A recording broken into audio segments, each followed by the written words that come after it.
नमस्कार मेरे प्यारे साथियों, मेरे प्यारे मित्रों, मेरे प्यारे प्यारे विद्यार्थियों। आज आप ये सोच रहे होगे कि मैम ने श्री राम की फ़ोटो अपने बैकग्राउंड में लगा रखी है। आज क्या क्लास में मैम पढ़ाने वाली हैं? तो आज मैं क्लास में आप लोगों को कुछ पढ़ाने नहीं वाली हूँ। कुछ ऐसी जीवन की जिसे बोलते हैं हम सीख या मोटिवेशन। देखिए, जो हमारे ग्रंथ हैं रामायण, महाभारत, गीता, अगर हम इनको अपने जीवन में उतारने की कोशिश करेंगे और इनके जो हीरोज रहे हैं, जैसे रामायण के श्री राम, महाभारत में पांडवास, गीता में श्री कृष्ण जी ने जो कहा हुआ है, उनको अगर हम अपने जीवन के परिप्रेक्ष्य में अगर देखना चालू कर देंगे तो बहुत सारी जो प्रॉब्लम्स हैं जो स्टूडेंट्स फेस करते हैं एग्जाम लिखते टाइम या एग्जाम की प्रिपरेशन करते टाइम, वो काफ़ी हद तक सॉल्व हो जाएगी। जैसे मैंने देखा है आजकल के सिनेरियो में, आज के फिनोमिना में डिप्रेशन काफ़ी कॉमन हो चुका है। यहाँ तक कि बहुत सारी ऐसी न्यूज़ेस आती हैं न्यूज़पेपर में, कोटा से रिलेटेड न्यूज़ आती है, और कि बच्चे एग्ज़ाम क्वालिफाई नहीं कर रहे हैं तो डिप्रेशन में चले जाते हैं, सुसाइड कर लेते हैं। बहुत सारे यंगस्टर्स की ये प्रॉब्लम्स रहती हैं कि अगर ब्रेकअप हो गया तो वो डिप्रेशन में चले जाते हैं, कोई रिलेशन ख़राब हो गया तो डिप्रेशन में चले जाते हैं, एग्जाम क्वालिफाई नहीं हो रहा है तो डिप्रेशन में जा रहे हैं, फैमिली में कुछ चीज़ ठीक नहीं चल रही है तो वो इस तरीके का डिप्रेशन का शिकार हो रहे हैं। तो ये सारी चीज़ें आज के मॉडर्न परिप्रेक्ष्य में काफ़ी कॉमन हो गई हैं। लेकिन अगर हम अपने जो ग्रंथ है, हमारे जो वेद पुराण है, हमारी जो संस्कृति है, हमारा जो कल्चर है, उससे अगर हम जुड़ के रहें, उनकी चीज़ों को हम जानें, उनसे अगर हम कुछ सीख लेना, तो शायद ये प्रॉब्लम्स कम हो जाएंगी या काफ़ी हद तक खत्म हो जाएंगी। आज अगर हम बात करें तो आज हम जिनके व्यक्तित्व के विषय में बात कर रहे हैं, उनके व्यक्तित्व के विषय में बात करते वक्त मैं अपने आप को बोलूँ तो छोटा ही समझ रही हूँ। हम आज श्री राम के व्यक्तित्व के विषय में बात कर रहे हैं। श्री राम का व्यक्तित्व हमें क्या सिखाता है, जीवन जीने की किस तरीके से प्रेरणा देता है। कुछ सूर्यकांत त्रिपाठी निराला जी की कुछ राम की शक्ति पूजा लिखी गई एक काव्य है, काफ़ी अच्छा काव्य है। कुछ बच्चे जो हिंदी इन्होंने पढ़ी होगी, हिंदी काव्य गद्य के बारे में अगर पढ़ा होगा, तो उन्होंने सूर्यकांत त्रिपाठी निराला जी की राम की शक्ति पूजा के विषय में ज़रूर से ज़रूर सुना होगा। उसमें जिस प्रकार से इन्होंने राम के व्यक्तित्व को दर्शाया है वो हमारे लिए काफ़ी प्रेरणादायक है। अगर हम बात करते हैं तो युद्ध चल रहा हो, अगर हम किसी प्रसंग की बात करें तो युद्ध चल रहा है। युद्ध कौन सा युद्ध? राम और रावण के बीच युद्ध चल रहा है। राम जी देखते हैं, बहुत मोटिवेटिंग लाइन मैं आपको बताने वाली हूँ, अब ध्यान से सुनिएगा। राम जी देखते हैं कि जितने तीर वो चला रहे हैं वो तीर निशाने पर लग ही नहीं रहे हैं, और जैसे ही वो तीर चलाते हैं वैसे ही आकाश में एक बड़ी सी देवी की प्रतिमा उभर आती है और वहीं उनके तीर छिन्न भिन्न हो जाते हैं। अब युद्ध का आखिरी दिन है, युद्ध का आखिरी पड़ाव है, अगर हार गए तो हार गए। अब सीता जी को रावण से मुक्त कौन करवा पाएगा?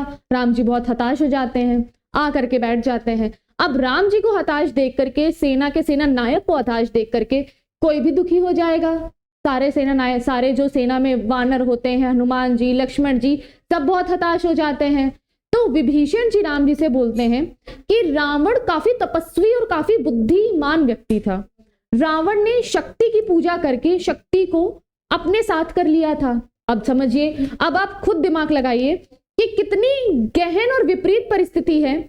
युद्ध का वक्त चल रहा है, राम जैसे वीर योद्धा युद्ध में हार रहे हैं, और देवी मां खुद अन्याय को यानी रावण को अपनी गोद में लेकर के बैठी हुई हैं।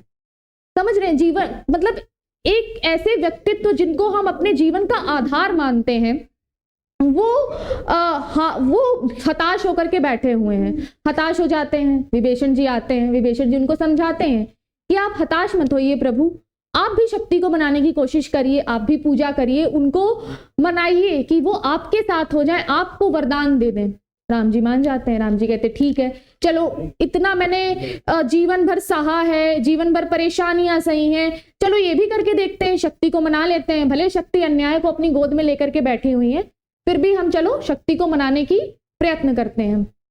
पूजा के लिए फूल मंगाते हैं, 108 कमल मंगवाए जाते हैं, एक एक करके भगवान उपासना करते हैं, श्री राम जी उपासना करने लगते हैं, और 107 108 फूल मंगाए जाते हैं हनुमान जी से।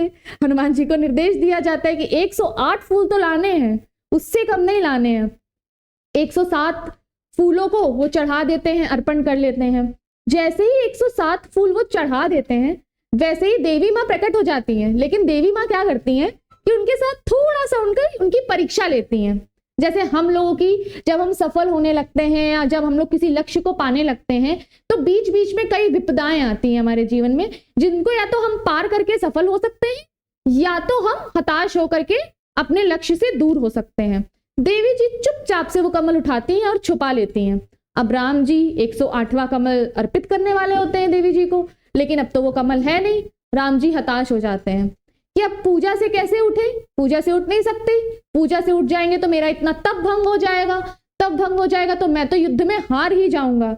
मतलब देख रहे हैं, कभी कभी हमारे जीवन में भी ऐसी विपरीत परिस्थितियां पैदा होती है ना कि हम लक्ष्य के बहुत करीब होते हैं, बट कुछ ऐसी विपदाएं आ जाती हैं जो हमें अपने लक्ष्य से दूर करने की कोशिश करती हैं। बस यहीं पे थोड़ी सीखने की बात है हमारे इस व्यक्तित्व से, श्री राम के व्यक्तित्व से, कि वो हार नहीं मानते हैं। उनके मन में भी आता है, वो ये लाइन बोलते भी हैं, सूर्यकांत त्रिपाठी जी निराला जी ने लिखी भी हुई है कि धिक जीवन जो पाता ही आया विरोध, धिक साधन जिसके लिए मैं करता ही रहा शोध। मतलब धिक्कार है ऐसा जीवन जो जन्म से लेकर अभी तक मुझे हमेशा विरोध मिलता रहा। अब राम जी के जीवन में जाइए, किस प्रकार का विरोध उन्हें मिला है। जब वो राज्याभिषेक होने वाला था तो उनकी माँ को अपना वचन याद आ गया, उनको जंगल भेज दिया। सोचा कि चलो जंगल में आराम से रहेंगे, तो लक्ष्मण जी सूर्पनखा की नाक काट देते हैं। रावण सीता जी को उठा करके लेके चले जाते हैं।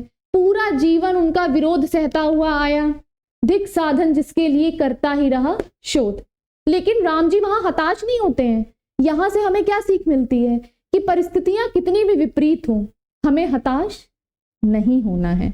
हताश नहीं होते हैं। वो क्या करते हैं कि वो थोड़ा दिमाग लगाते हैं। वो ये सोचते हैं कि मेरे नयनों को, मेरे नेत्रों को मेरी माँ कमल कहती थी। वो जैसे वो निश्चय कर लेते हैं कि अब मैं अपनी आंखें चढ़ा दूंगा देवी माँ पे, क्योंकि मेरी माँ मेरे नयनों को क्या कहती थी, कमल कहती थी। वो क्या करते हैं, अपने बाएं हाथ से तीर उठाते हैं और अपने दाएं हाथ से अपनी बाएं आंख को पकड़ते हैं, और जैसे ही तीर से अपनी आंख भेद करके देवी माँ को चढ़ाने आते हैं, वैसे ही देवी माँ क्या होती हैं, प्रकट हो जाती हैं। यानी क्या है कि जब हमारे लक्ष्य की तरफ हम बढ़ते हैं तो कुछ विपदाओं का क्या करना पड़ता है, हमें सामना करना पड़ता है।